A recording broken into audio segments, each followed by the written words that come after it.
Hey guys, this is Johnny. I'm going to show you the SH-101 today. Yeah, it's a single voice analog synthesizer. Really basic, simple sounds. Yeah.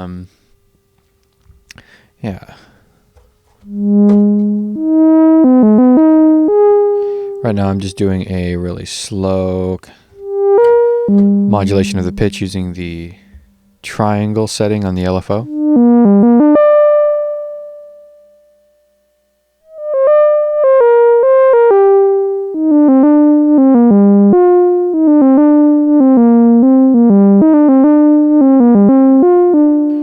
Of course you can speed that up.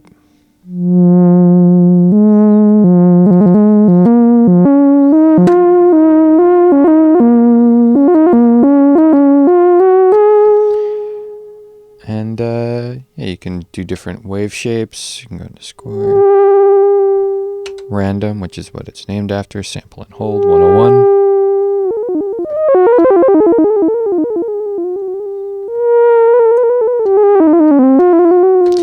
And then a little bit atypical, you got a noise waveform on the LFO.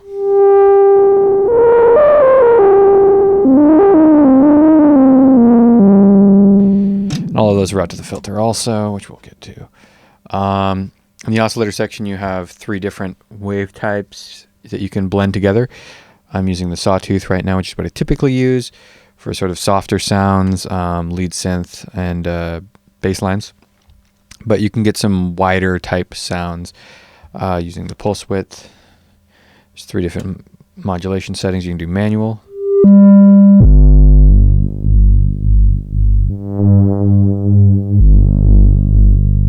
You can do LFO.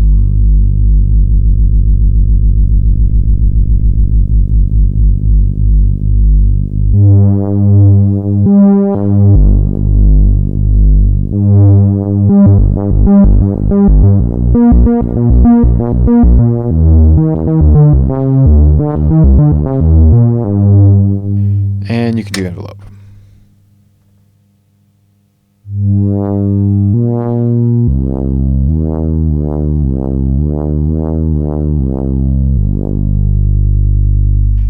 And there's a sub oscillator, which is also a square wave. You can go 1 octave down with an even pulse width, 2 octave downs, or 2 octave downs with a narrower pulse width.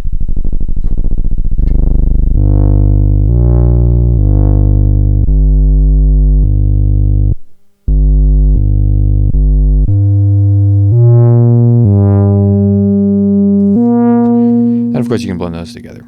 The filter side of things, you can see this is a pretty nice filter.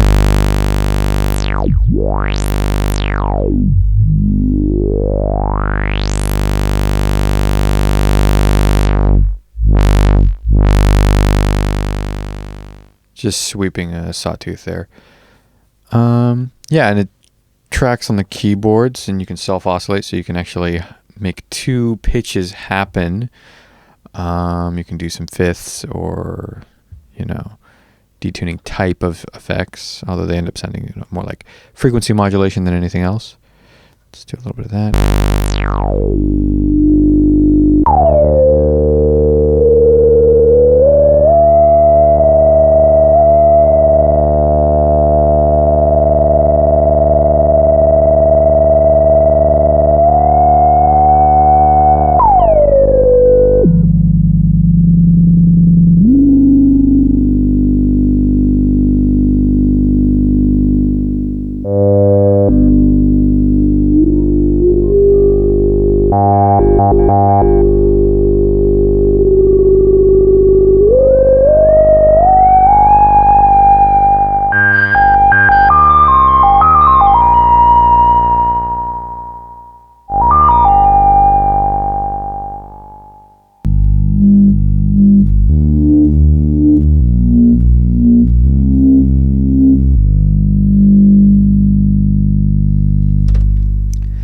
And you can even kill the oscillator altogether and just play the filter and run noise through it and do the ice pad type sound, which would be something like this. Just the filter with noise.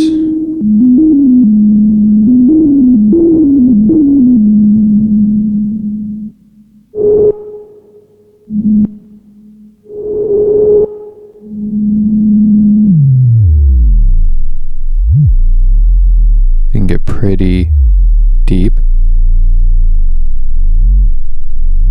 This is a lot for subwoofer effects.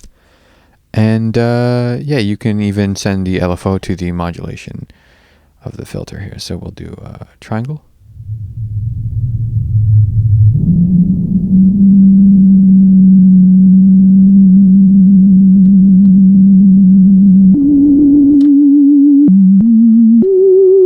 So now we've got theremin. A little portamento.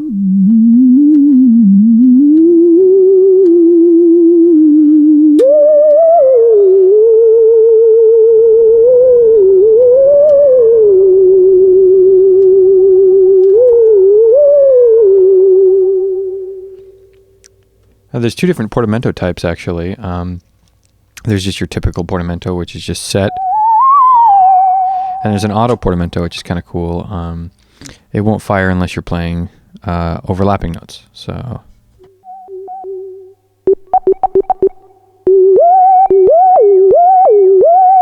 that's kind of cool. Works out nicely for getting expressive with lead lines and stuff like that. Yeah, and then of course you can do square wave modulation there. Random. And noise. You can do some interesting effects when you bring the oscillator back in with the noise modulation on the filter. Kind of gives it a breaking up sound.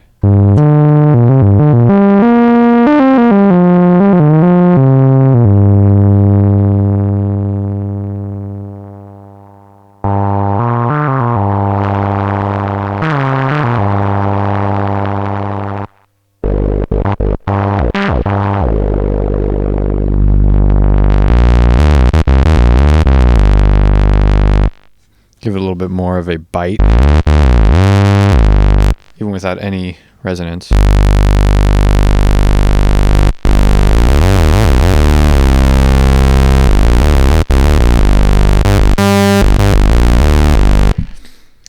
And on the higher frequencies, I like to sort of muffle it out. And then kind of do some octave shifting with the range knob.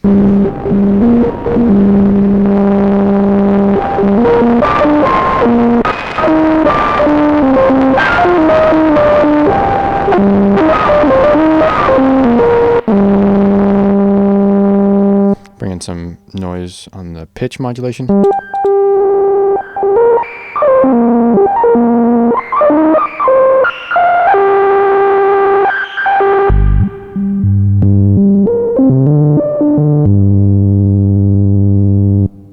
Yeah. So in addition to that, it has built-in sequencer, step sequencer that you can load and do sort of the 303 baseline thing. Or you can do just a straight arpeggiator, hold, you can transpose. But what's really cool is it has a CV and gate input, so you can actually run a MIDI to CV converter into it, and then run all your more intricate and synced arpeggio ideas or chords into this, and create arpeggios with it. So let me give you a quick example of that. I've got a mini brute that I'm running MIDI into. And I think I can just go ahead and play this a little bit here. Let's see. Yeah. Just turn on the arpeggiator.